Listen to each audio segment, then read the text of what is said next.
Grayson was our little miracle baby. We tried for 6 years. We said, okay, that's it, we're not meant to be parents.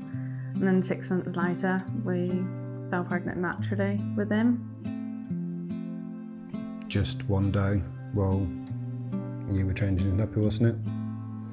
Suddenly stopped breathing.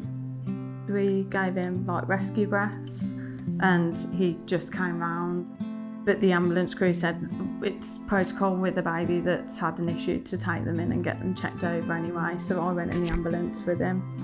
He continued to have these episodes, and I think after about the 4th one, we had to give him oxygen, and the consultants on duty, it clicked. Then they said, we think these are potentially seizures. And then from there we were transferred to HDU, the high dependency unit. He'd kind of gone from in the morning being a normal baby to just seizure after seizure after seizure. We've been in hospital, I think, 2.5 weeks at this point.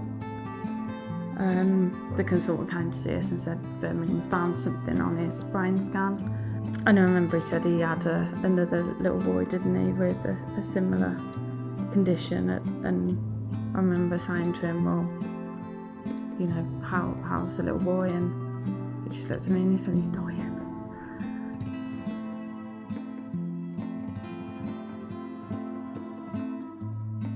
Once the disease kicked in and actually started regressing, it just got faster and faster.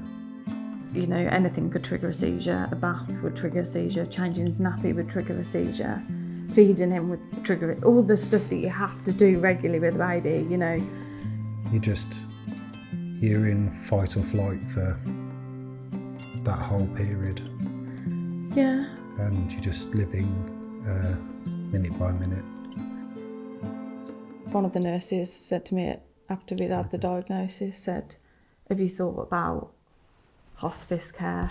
And she said, I'll get Orchard to put you in touch with Acorns. You're gorgeous. He contracted COVID, and that was kind of the final straw. So we went to the hospital, and as soon as we got to the hospital, we said, this isn't the right place. We're in the wrong place. We thought if we get him to Acorns, we'll probably have an hour before he passes.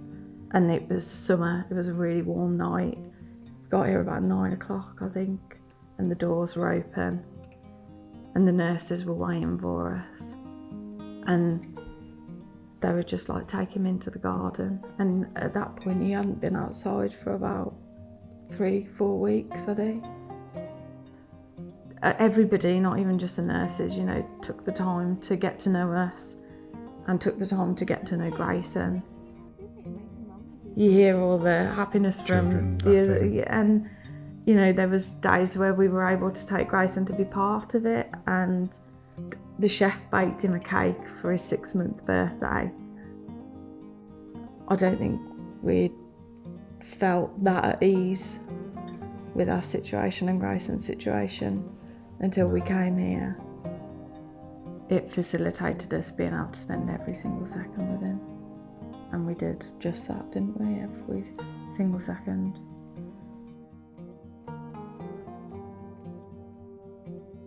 They're helping supporting the child, and there's the helping supporting the family.